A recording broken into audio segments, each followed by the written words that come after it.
Ang TikTok ban sa US, isang malaking hakbang laban sa seguridad sa datos.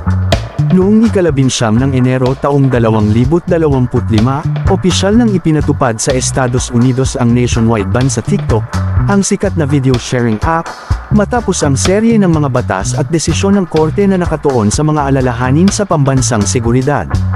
Kumusta, maligayang pagbabalik dito sa aking channel.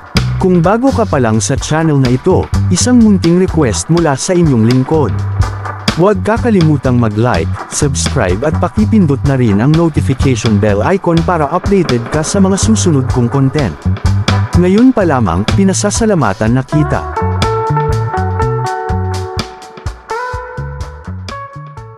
Noong Abril taong 2024, nilagdaan ni Pangulong Joe Biden ang isang batas na nag-aatas sa ByteDance, ang Chinese parent company ng TikTok, na ibenta ang operasyon nito sa US bago ang ika-19 ng Enero kung hindi ay pagbabawalan ito sa bansa.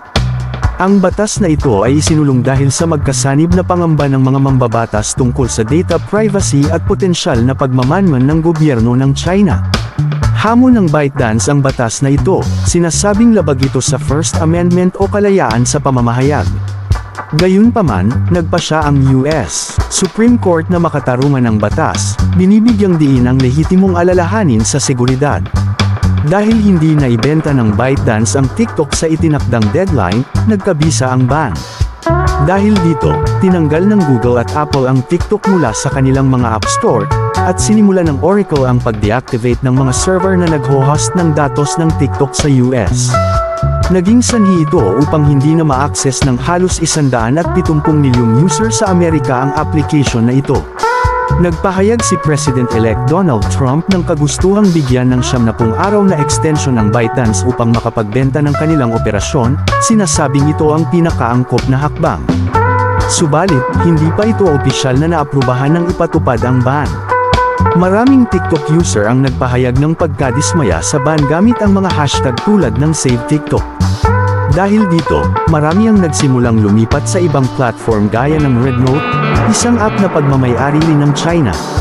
Samantala, ilang posibleng mamimili para sa operasyon ng TikTok sa US ang lumitaw, kabilang na ang artificial intelligence startup na Perplexity AI at ang negosyanteng si Elon Musk. Inaasahang magpapatuloy ang negosasyon, depende sa mga patakaran ng susunod na administrasyon at anumang extension na maaaring ipagkaloob. Ang TikTok ban ay isang mahalagang kaganapan sa relasyon ng US at China, na nagpapataas ng mga tanong ukol sa seguridad ng datos, pambansang seguridad, at kalayaan sa digital na espasyo. Patuloy na nagbabago ang sitwasyon, at ang hinaharap ng TikTok sa Estados Unidos ay maaaring maimpluwensyahan ng mga bagong pulisya at negosasyon sa negosyo.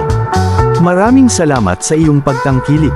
Huwag mo sanang kakalimutang mag-like, subscribe at pakipindot na rin ang notification bell icon para updated ka sa mga susunod kong content.